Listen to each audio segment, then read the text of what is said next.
Law of mass action, इसकी definition अगर हम पढ़े ना डायरेक्ट तो ये थोड़ी सी टेढ़ी है, आपको समझ नहीं आएगी। लॉ ऑफ मास एक्शन की डेफिनेशन हमेशा जहन में रखें, दो हिस्सों में डिवाइड कर दिया है मैंने।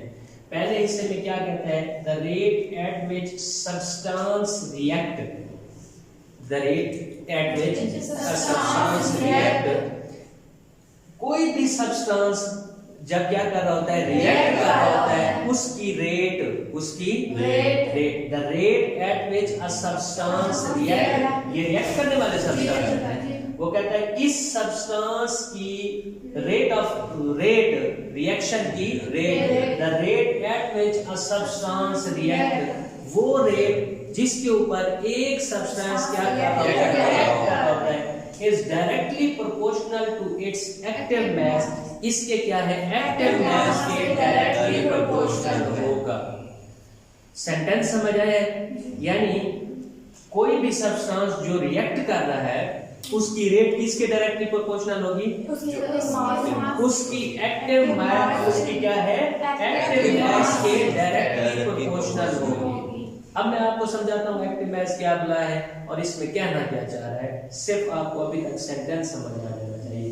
देखिए सब्सटेंस तो ये आपके पास है ए और बी, कोई भी एक सब्सटेंस है, the rate at which a substance react, ये सब्सटेंस जो रिएक्ट कर रहा है उसकी रेट कैसे होगी, इज डायरेक्टली प्रोपोर्शनल होगी टू इट्स एक्टिव मास, यानी एक्टिव मास जितना ज्यादा होगा उसकी रेट क्या होगी, ज्यादा होगी, और एक्टिव मास जितना कम होगा उसकी रेट क्या होगी, कम होगी। अब एक्टिव मास की बात करते हैं।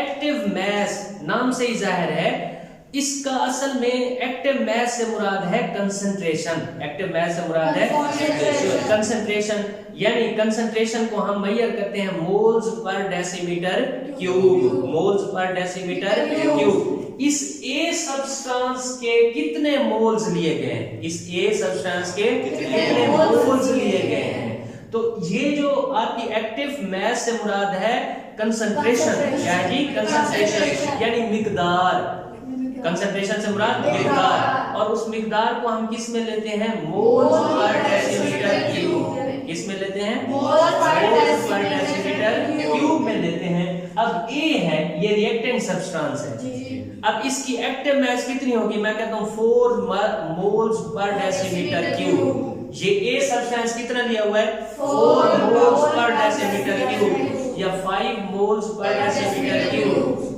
या 6 मोल्स पर डेसीमीटर क्यूब। अब ये जो आपके पास moles per 4, 5, 6 moles per decimetre cube है, ये क्या है, इसकी कंसंट्रेशन है, इसकी कंसंट्रेशन है, और इसको क्या बोलते हैं, एक्टिव मास। समझ आ गई है? वो कहता है the rate at which a substance react, वो रेट जिसके ऊपर एक सब्सटेंस क्या कर रहा है, is directly proportional to its active mass, उसके एक्टिव मास के डायरेक्टली प्रोपोर्शनल। अब याद करने में आसानी हो जाएगी, समझ आ गई? डायरेक्टली प्रोपोर्शनल आपको पता ही है, अगर एक क्वांटिटी बढ़ेगी तो दूसरी भी बढ़ेगी, अगर एक कम होगी तो दूसरी भी कम होगी। अब ये एक पार्ट था डेफिनेशन का, हालांकि डेफिनेशन आपको जब लिखनी है ये सेंटेंस लिख के आप आगे लिखना है एंड, ठीक है, एंड। अब मैं सारी डेफिनेशन लिख देता तो आपको समझ ना आती, मैंने पार्ट्स में डिवाइड कर दिया है। पहले तो मैंने आपको बताया है रेट ऑफ रिएक्टिंग सब्सटेंस का, rate of a substance at which react a substance react is directly proportional to its active mass, उसके एक्टिव मास की क्या होती है, डायरेक्ट प्रोपोर्शनल। अब देखो rate at which a substance react, इसमें क्या था, एक सब्सटेंस जो रिएक्ट कर रहा था, इसमें देखो रेट ऑफ द रिएक्शन क्या है, रेट ऑफ द पूरे रिएक्शन की रेट, पूरे रिएक्शन की रेट। पहले पार्ट में वो क्या बात कर रहा था, एक सब्सटेंस की रेट की बात कर रहा था। अब इसमें क्या बात कर रहे हैं, रेट ऑफ रिएक्शन क्या है, इज डायरेक्टली प्रोपोर्शनल। अब रेट ऑफ रिएक्शन क्या है, is directly proportional to the product of rate of the reaction directly proportional होगी किसके, प्रोडक्ट के। दोनों को ज़रब दे देंगे, दोनों को मल्टीप्लाई करेंगे, किसको मल्टीप्लाई करेंगे, active masses of the reacting substances, उसमें जितने सब्सटेंस रिएक्ट कर रहे हैं उनको ज़रब कर देंगे, उनको ज़रब कर देंगे।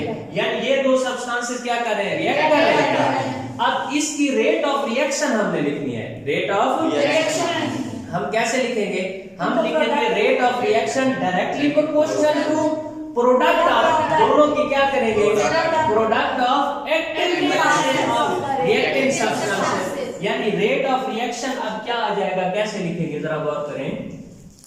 रेट ऑफ रिएक्शन, मैं बात करता हूं रेट ऑफ रिएक्शन की, दूसरे पॉइंट की, is directly proportional, directly proportional क्या है कि to the product of, multiply करना है, to the product of multiply करना है दोनों active masses of the reacting substances. Reacting substances क्या है, ए और बी, ए और बी को क्या करना है, मल्टीप्लाई।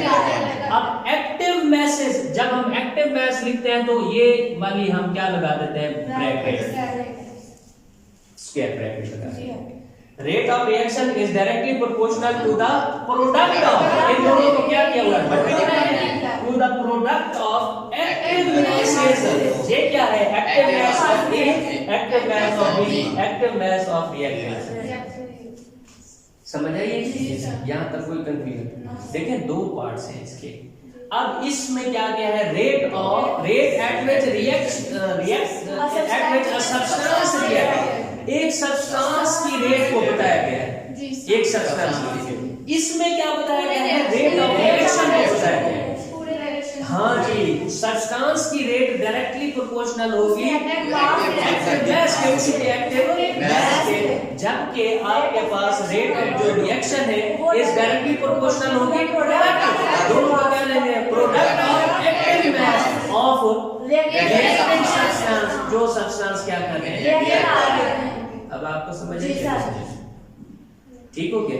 अब एक्टिव मैस मैंने आपको बताया मोल्स पर डेसीमीटर क्यूब में लेते हैं, ये कंसंट्रेशन होती है, लेकिन हम केमिस्ट्री में टॉपिक लिखते हुए, केमिकल इक्वेशन लिखते हुए हम क्या डाल देते हैं, स्क्वायर ब्रैकेट डाल देते हैं। अब ए के गेट स्क्वायर ब्रैकेट लगी हुई है तो इसका मतलब है ए की क्या है, active mass, active mass of A. अगर हमने एक्टिव मैस ऑफ ए लिखना है तो हमने ए को अंदर लिख के स्क्वायर ब्रैकेट डाल देंगे तो एक्टिव मैस ऑफ ए आ जाएगा।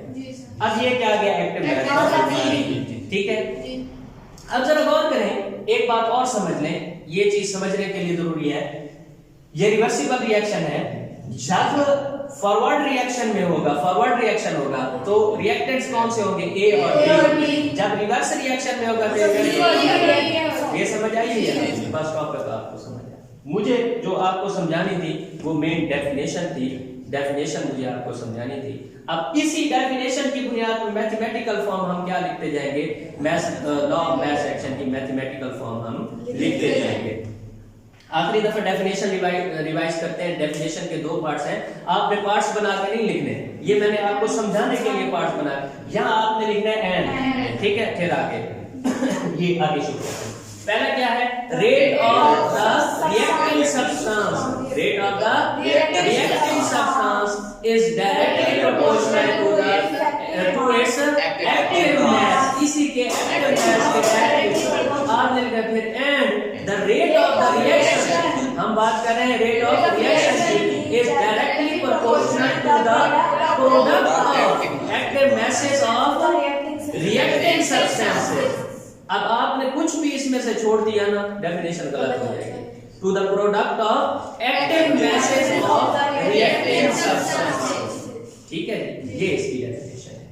अब थोड़ा सा बुक खोलें, इसकी डेफिनेशन आप देखें ना, अभी आपको समझ आ जाएगी।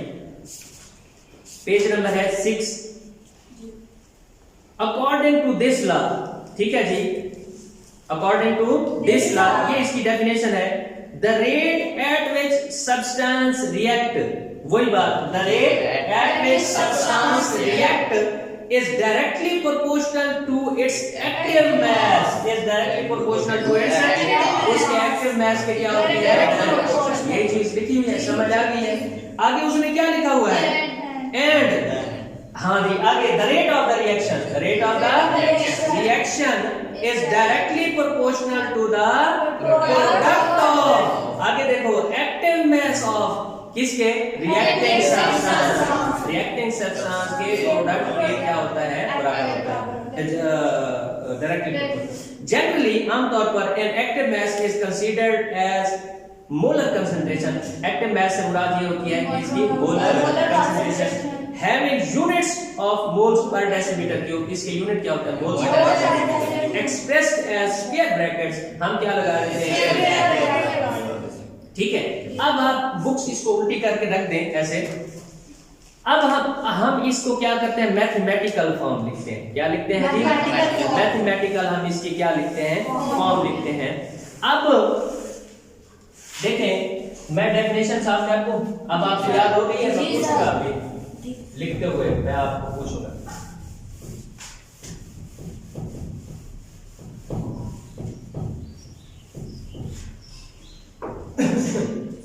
देखिए जी, ये हमारे पास एक चैनल रिएक्शन मैंने लिख दी है, ठीक है। अब आपको पता है ये ए बी सी और डी, ये क्या गई, एक्टिव मैसेज। क्या गई, ये एक्टिव मैसेज आ गई। क्या आ गई जी, एक्टिव मैसेज आ गई, यानी या वो मोलर कंसंट्रेशन आ गई। एक्टिव मास ऑफ ए, इसको यूं लिखेंगे, active mass of B, active mass of C, active mass of D. अब लॉ ऑफ मास एक्शन क्या कहता था, लॉ ऑफ मास एक्शन कहता था, अच्छा अब हम लिखते हैं rate of forward reaction. Rate of forward reaction, ठीक है। रेट ऑफ फॉरवर्ड रिएक्शन किसकी रेट लिख रहे हैं, रिएक्शन की। किसकी रेट लिख रहे हैं, according to law of mass action, according to law of mass action. देखें, अब हम इसकी क्या लिख रहे हैं, रेट ऑफ फॉरवर्ड रिएक्शन। जरा गौर करना है, rate of forward reaction, forward reaction, rate of forward reaction. हम डेफिनेशन क्या कहती है, इज डायरेक्ट, दूसरे पॉइंट को देखें, is directly proportional to the product of active masses of reacting substances. Reacting substances कौन कौन से हैं, अच्छा ये सारे हैं ए बी सी डी। हम लिख रहे हैं फॉरवर्ड रिएक्शन की, इधर रिएक्शन है, अब इधर जो रिएक्शन जा रहे हैं इसके लिए रिएक्टिंग सब्सटेंसेस कौन से हैं, ये तो प्रोडक्ट है, इधर कौन से हैं, ए बी। पहले हम लिखते हैं प्रोडक्ट ऑफ, ये product of active masses of the reacting. समझ आ गई, उसी डेफिनेशन के मुताबिक हमने लिख दी। Rate of forward reaction is directly proportional to the product of active masses of reacting substances. Reacting हां जी, जो आपके पास सब्सटेंसेस रिएक्ट कर रहे हैं उनके प्रोडक्ट की क्या हो गया जी, डायरेक्टली प्रोपोर्शनल। अब ये रेट ऑफ फॉरवर्ड रिएक्शन हो गया, ठीक है। अब ये रेट ऑफ फॉरवर्ड रिएक्शन को हम क्या लिखते थे, RF। इस प्रोपोर्शनैलिटी कांस्टेंट को खत्म करने के लिए KF को क्या लिख दिया, A और क्या आ गया, B। समझ आ गई है, नहीं है, समझना है, ये सारे रट्टा नहीं लगाना, अगले सारे टॉपिक्स इसी पे हैं। समझ आ गई तो आगे आप भागते जाओगे, इसी वजह से मैं जरा टाइम ले रहा हूं। अच्छा अब हम लिखें रेट ऑफ रिवर्स रिएक्शन। क्या लिखें, रेट ऑफ रिवर्स रिएक्शन। क्या लिखेंगे, rate of reverse reaction. Rate of reverse reaction is directly proportional to, अब रिवर्स हम लिख रहे हैं, to the product of active masses of reacting substances. अब रिएक्टिंग सब्सटेंसेस कौन से हैं, हां जी, सी और डी, ये इनकी एक्टिव मैसेज का क्या आ गया, प्रोडक्ट आ गया, ठीक हो गया। हम इसको क्या लिखते थे, रेट ऑफ रिवर्स रिएक्शन को RR, इसको खत्म करने के लिए KR, और ये क्या गया, C और D। आपको पता है एट इक्विलिब्रियम, इक्विलिब्रियम कब होती है, जब रेट ऑफ फॉरवर्ड रिएक्शन और रेट ऑफ रिवर्स रिएक्शन दोनों क्या हो जाए, पता है ना। देखो टॉपिक समझ आया हुआ तो आगे आपको आसानी से समझ आता है। आपने लिखना है एट इक्विलिब्रियम इक्विलिब्रियम क्या होगा जी? RF is equal to RR, ये दोनों क्या हो जाएंगे? बराबर हो जाएंगे। अब RF की वैल्यू क्या है? KF into A into B, यही है, इज इक्वल टू, अब RR की वैल्यू क्या है? KR into C into D। समझ आ गई? ये दोनों क्या हो गए? बराबर। अब AB को इधर ही रहने दो, CD को नीचे आके क्या कर दो? नहीं, CD को इधर ही रहने दो, AB को इधर नीचे जाके क्या कर दो? डिवाइड। ये मल्टीप्लाई हो रहा है। इक्वेशन के एक साइड में अगर कोई चीज मल्टीप्लाई हो रही है तो अब ये KR है, ये इधर आके क्या हो जाएगा? डिवाइड। KR है तो इधर आके क्या हो जाएगा? डिवाइड। इधर हम लिखते हैं KF ओवर क्या आ जाएगा? KR इज इक्वल टू, ये चीज इधर क्या हो गया? मल्टीप्लाई। CD D और क्या आ जाएगा? A B। अब यूं पढ़ा करेंगे, active mass of A and B, the product of active mass of A and B, the product of active mass of A and B। अच्छा जी, अब यहां तक कोई कंफ्यूजन? ये एक कांस्टेंट वैल्यू है, इसको हम बोलते हैं Kc। क्या बोलते हैं? Kc। इसको बोलते हैं इक्विलिब्रियम कांस्टेंट। क्या बोलते हैं? इक्विलिब्रियम कांस्टेंट,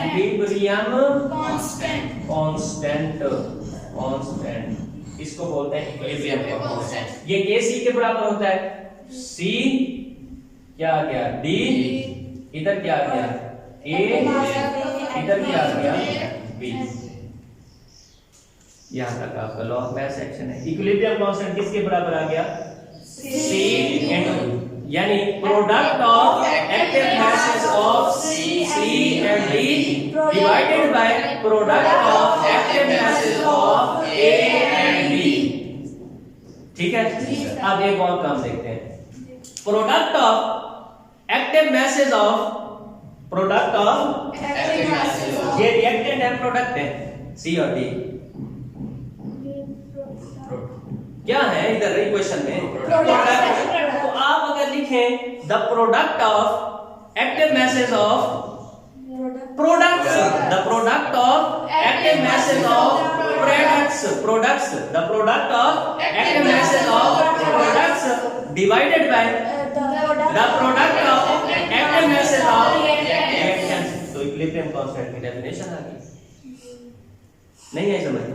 आगे इक्विलिब्रियम कांस्टेंट की डेफिनेशन आएगी जो बच्चों को बड़ा औखी लगती है। ठीक है, रट्टा लगा रहे होते हैं। इधर से ही देखो, द इक्विलिब्रियम लिखते कैसे? Equilibrium constant is the ratio of, ये रेशियो है, रेशियो को ऐसे लिखते हैं नंबर के form, is the ratio of the product of active masses of products to the product of active masses of reactants. अब रट्टा लगाने की जरूरत है? जब रट्टा लगाओगे तो फिर भूल जाओगे। दोबारा रिवाइज करो इसको। Equilibrium constant is the ratio of the products of, इसको देख के, products of active masses of products to the products of active masses of reactants. एक पार्ट और भी है इसकी डेफिनेशन को, वो मैंने अभी छोड़ दिया, वो अगले टॉपिक में मैं आपको समझाता हूं। लेकिन अभी इतना ही आपको समझ आ गया तो वो छोटा सा पार्ट है वो हम ऐड कर देंगे। अब लॉ ऑफ मैथ सेक्शन समझ आए?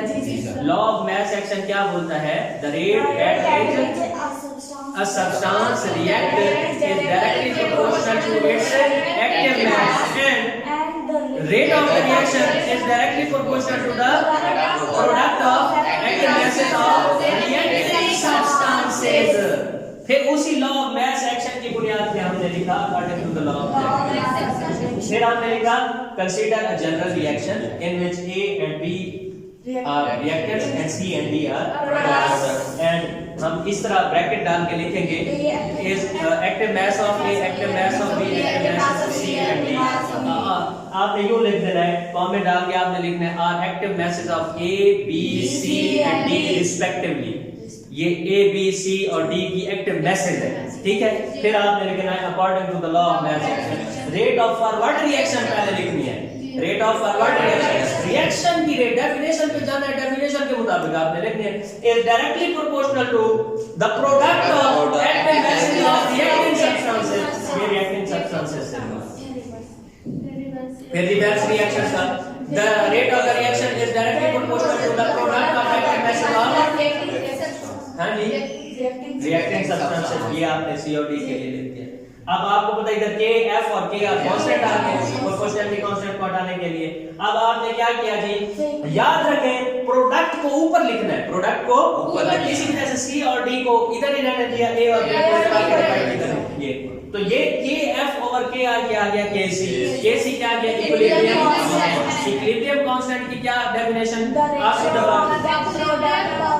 Equilibrium constant is the ratio of हाँ the product of active masses of products to the products of active masses of reactants. तो ये आपके पास क्या है जी, लॉ ऑफ मैस एक्शन, ठीक है जी। अब इस लॉ ऑफ मैस एक्शन में थोड़ा सा हम क्या करते हैं, तब्दीली करते हैं, ठीक है। ये सारी चीजें घबराने की जरूरत नहीं है। सबसे पहले तो मैं ये चाहता हूं कि आप ये क्या करें, रजिस्टर निकालें, डेफिनेशन को 2 दफा लिखें, समझ के, रट्टा लगा के नहीं, फिर उसके बाद इसको क्या करें, समझ के लिखें, बगैर देखे 2 दफा लिखें जल्दी से, फिर मैं अगला टॉपिक पढ़ाता हूं, फिर आगे अगले टॉपिक आपको आसानी से समझ आते हैं।